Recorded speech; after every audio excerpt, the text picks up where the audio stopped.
va faire de la tamina. Donc c'est la recette de nos célèbres grands-parents et de nos mamans. Donc c'est une recette à la base qui est algérienne, hein, de la ville de Constantine. La tamina que je vais faire, hein, parce qu'il y en a des taminettes qui a des tamina, mais c'est pas ça. Il y a la zommeta, mais c'est pas du tout la même chose. Vous allez voir par vous-même. Donc là, je vous explique. Vous allez prendre une casserole, vous allez la chauffer, bien la chauffer, qu'elle soit bien chaude, et vous allez monter jusqu'à 7 verres si vous pouvez, hein, parce que c'est par rapport à mettre après on va placer dans un grand plat.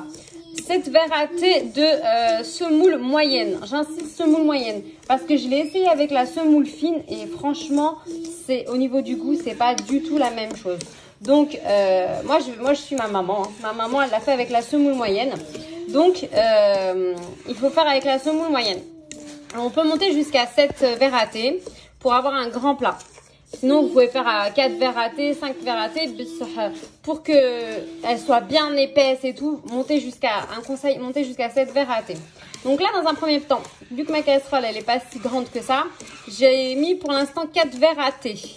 Donc là, je suis en train de la faire revenir, la semoule moyenne. Et du coup, il faut bien la griller. Vraiment, allez pas jusqu'à la cramer, mais griller là à donf, puisqu'en fait, la semoule, quand elle est grillée après, elle fait pas mal au ventre, elle est vraiment cuite. Donc, franchement, insistez à vraiment à ce que chez vous, ça sente vraiment le cramé, quoi, au niveau de ça, parce que c'est important. Après, vous avez mal au ventre et c'est pas une bonne chose.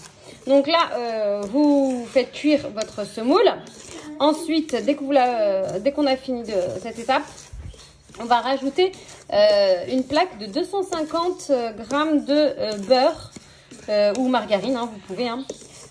Soit vous prenez du très bon beurre, soit du beurre premier prix. Moi, j'utilise beaucoup le beurre turc parce que ce beurre, il est mélangé à une sorte de gras apparemment qui facilite pour la préparation des gâteaux, des plats et tout. C'est pas aussi gras que le gros beurre. Mais bref, donc là, on rajoutera ce beurre, les 250 grammes. Et à côté, on va préparer notre farce. Donc notre farce, elle est toute basique. Hein. C'est une plaque de 1 kg de pâte à date. Prenez celle d'Algérie, hein, parce que les autres, elles sont pas terribles. Hein. Voilà, les autres, je les ai essayées également. La meilleure, c'est la number one, c'est celle de l'Algérie. Donc, vous prenez, après on travaillera la pâte à date. Donc là, on finit la première étape et puis je reviens vers vous pour la préparation de la pâte à date. Donc, quand on a passé la semoule à cuire, on l'a cramée, hein, on est d'accord? On la mélange avec nos 250 grammes de beurre et notre pâte à date ici qu'on a bien sûr, on va dire, démoulé de son truc et puis du paquet. Et on a un peu travaillé, mais on met rien dans la pâte à date, j'insiste bien. Donc là, vu que c'est extrêmement chaud, donc moi j'y vais doucement avec la cuillère. Le but est de mélanger tout pour obtenir une pâte très molle. Et dès que la semoule, elle s'imprègne, on va avoir une certaine dureté de la pâte. Vous allez voir ça. De la semoule et le beurre également, parce qu'en fait, le beurre va gélifier la pâte et ce qui va nous donner en fait notre tamina. Il faut bien hésiter avec les mains. Hein, les mains, parce que les mains, on sécrète des enzymes, donc ça donne encore plus de bon goût à la chose.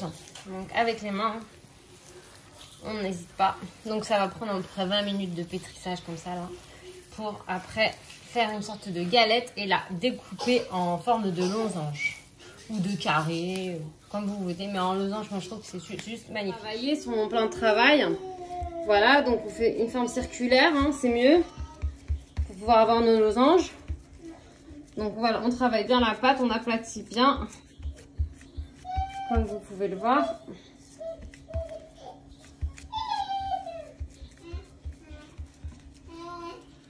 Je vous laisse la regarder de haut en bas, hein. Je fais tout pour bien que vous voyez. Hein. Faut laisser une hauteur d'à peu près 1,5 cm à 1,75 cm d'épaisseur.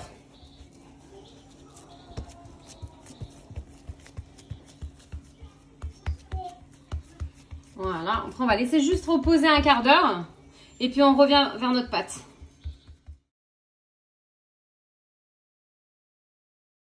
Après avoir aplati, ce que ça donne, hein. Et là, on va couper.